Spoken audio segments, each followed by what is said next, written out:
Thinking of নলেজের আজকের উপস্থাপনায় বিশ্বকবি রবীন্দ্রনাথ ঠাকুর রচিত অসাধারণ একটি ছোট গল্প সম্পাদক। চলুন শুরু করি আজকের গল্প। সম্পাদক। আমার স্ত্রী বর্তমানের প্রভা সম্বন্ধে আমার কোনো চিন্তা ছিল না। তখন প্রভা অপেক্ষা প্রভার মাতাকে লইয়া কিছু অধিক ব্যস্ত ছিলাম। তখন কেবল প্রভার খেলাটুকু হাসিটুকু দেখিয়া তাহার আধো আধো কথা শুনিয়া এবং আদরটুকু লইয়াই তৃপ্ত থাকিতাম। যতক্ষণ ভালো লাগিত নাড়াচাড়া করিতাম।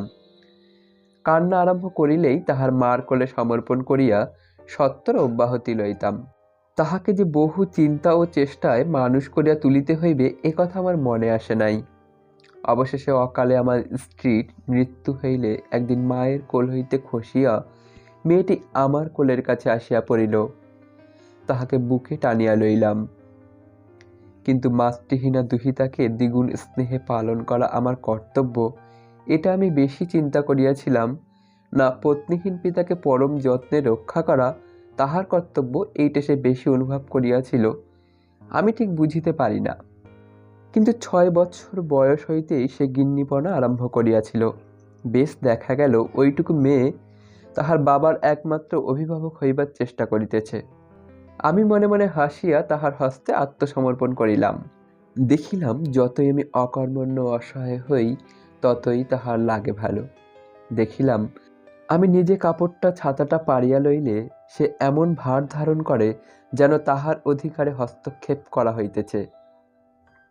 বাবার মতো এত বড় পুতুল সে ইতিপূর্বে কখনো পায় নাই। এই জন্য বাবাকে খাওয়াইয়া পড়াইয়া বিছানায় শুয়েয়া সে সমস্ত দিন বড় আনন্দে আছে। কেবল ধারাপাত এবং পদ্যপাঠ প্রথম ভাগ অধ্যাপনের সময় আমার পিতৃত্বকে কিঞ্চিৎ সচেতন করিয়া তুলিতে হইত।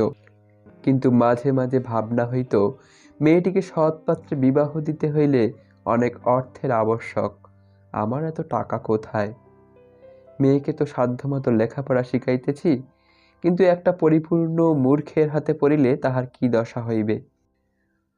উপার্জনে মন দেওয়া গেল। গভর্নমেন্ট আপিসে চাকরি করিবার বয়স গেছে, অন্য আপিসে প্রবেশ করিবারও ক্ষমতা নাই।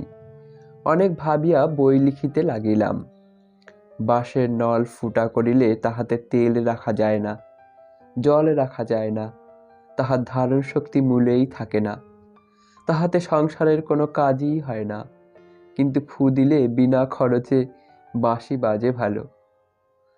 আমি স্থির জানিতাম সংসারের কোনো কাজেই যে হতভাগ্যের বুদ্ধি খেলে না, সে নিশ্চয়ই ভালো বই লিখিবে। সেই সাহসে একখানা প্রহসন লিখিলাম।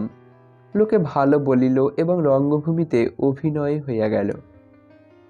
সহসা যশের আস্বাদ পাইয়া এমনই বিপদ হইল, প্রহসন আর কিছুতেই ছাড়িতে পারি না।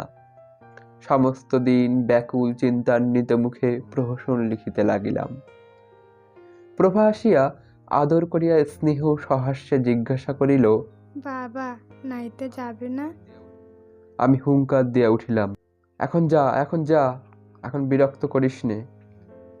বালিকার মুখখানি বোধ করি একটি ফুৎকারে নির্বাপিত প্রদীপের মতো অন্ধকার হইয়া গিয়াছিল। কখন সে অভিমান বিস্ফারিত হৃদয়ে নীরবে ঘর হইতে বাহির হইয়া গেল আমি জানিতেও পারি নাই।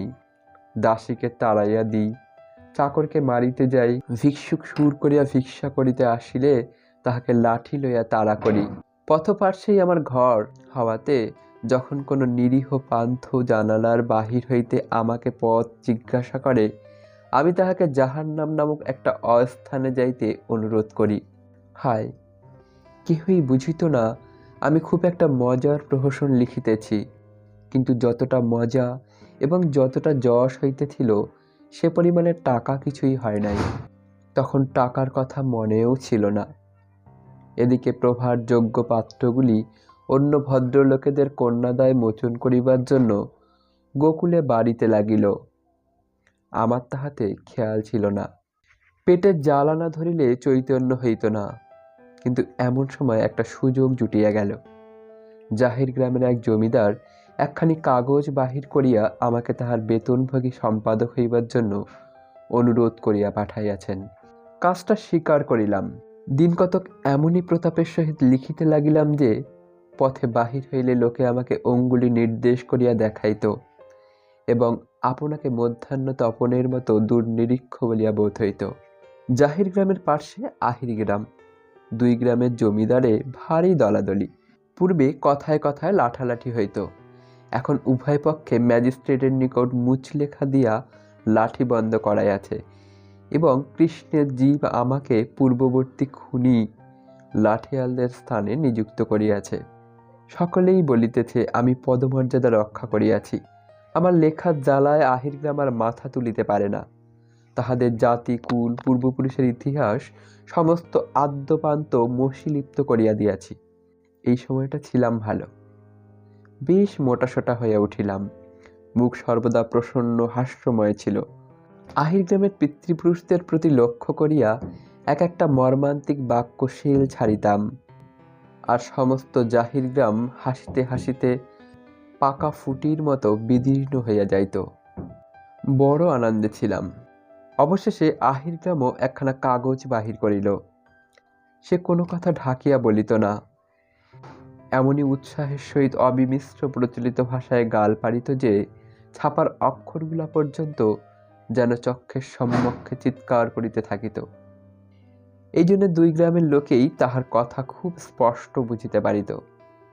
কিন্তু আমি চির অভ্যাসবশত এমনই মজা করিয়া এত কূটকৌশল সহকারে বিপক্ষ দিগকে আক্রমণ করিতাম যে শত্রু মিত্র কেহই বুঝিতে পারিত না আমার কথার মর্মটা কি। তাহার ফল হইল এই, জিত হইলেও সকলে মনে করিত আমার হার হইল। দায়ে পড়িয়া সুরুচি সম্বন্ধে একটি উপদেশ লিখিলাম। দেখিলাম ভারী ভুল করিয়াছি, কারণ যথার্থ ভালো জিনিসকে যেমন বিদ্রূপ করিবার সুবিধা এমন উপহাস্য বিষয়ক নহে, মনুবংশীয়দের যেমন সহজে বিদ্রূপ করিতে পারে, মনুবংশীয়রা হনুবংশীয় দিগকে বিদ্রূপ করিয়া কখনো তেমন কৃতকার্য হইতে পারে না। সুতরাং সুরুচিকে তাহারা দন্ত উন্মীলন করিয়া দেশ ছাড়া করিল। আমার প্রভু আমার প্রতি আর তেমন সমাদর করেন না। সভাস্থলেও আমার কোনো সম্মান নাই। পথে বাহির হইলে লোকে গায়ে পড়িয়া আলাপ করিতে আসে না। এমনকি আমাকে দেখিয়া কেহ কেহ হাসিতে আরম্ভ করিয়াছে। ইতিমধ্যে আমার প্রহসনগুলার কথাও লোকে সম্পূর্ণ ভুলিয়া গিয়াছে। হঠাৎ বোধ হইল আমি যেন একটা দেশলাইয়ের কাঠি, মিনিটখানেক জ্বলিয়া একেবারে শেষ পর্যন্ত পুড়িয়া গিয়াছি। মন এমনই নিরুৎসাহ হইয়া গেল, মাথা খুঁড়িয়া মরিলে এক লাইন লেখা বাহির হয় না। মনে হইতে লাগিল বাঁচিয়া কোনো সুখ নাই। প্রভা আমাকে এখন ভয় করে, বিনা আহ্বানে সহসা কাছে আসিতে সাহস করে না। সে বুঝিতে পারিয়াছে মজার কথা লিখিতে পারে এমন বাবার চেয়ে মাটির পুতুল ঢের ভালো সঙ্গী। একদিন দেখা গেল আমাদের আহির গ্রাম প্রকাশ জমিদারকে ছাড়িয়া আমাকে লইয়া পড়িয়াছে। গোটাকতক অত্যন্ত কুৎসিত কথা লিখিয়াছে। আমার পরিচিত বন্ধু বান্ধবেরা একে একে সকলেই সেই কাগজখানা লইয়া হাসিতে হাসিতে আমাকে শুনাইয়া গেল। কেহ কেহ বলিল ইহার বিষয়টা যেমনই হোক ভাষার বাহাদুরি আছে, অর্থাৎ গালি যে দিয়াছে তাহা ভাষা দেখিলেই পরিষ্কার বোঝা যায়। সমস্ত দিন ধরিয়া 20 জনের কাছে ওই এক কথা শুনিলাম। আমার বাসার সম্মুখে একটু বাগানের মতো ছিল। সন্ধ্যাবেলায় নিতান্ত পীড়িত চিত্তে সেইখানে একাকী বেড়াইতেছিলাম। পাখিরা নীড়ে ফিরিয়া আসিয়া যখন কলরব বন্ধ করিয়া স্বচ্ছন্দে সন্ধ্যার শান্তির মধ্যে আত্মসমর্পণ করিল, তখন বেশ বুঝিতে পারিলাম পাখিদের মধ্যে রসিক লেখকের দল নাই এবং সুরুচি লইয়া তর্ক হয় না। মনের মধ্যে কেবলই ভাবিতেছি কি উত্তর দেওয়া যায়। ভদ্রতার একটা বিশেষ অসুবিধা এই যে সকল স্থানের লোকে তাহাকে বুঝিতে পারে না। অভদ্রতার ভাষা অপেক্ষাকৃত পরিচিত। তাই ভাবিতেছিলাম সেই রকম ভাবের একটা মুখের মতো জবাব লিখিতে হইবে। কিছুতেই হার মানিতে পারিব না।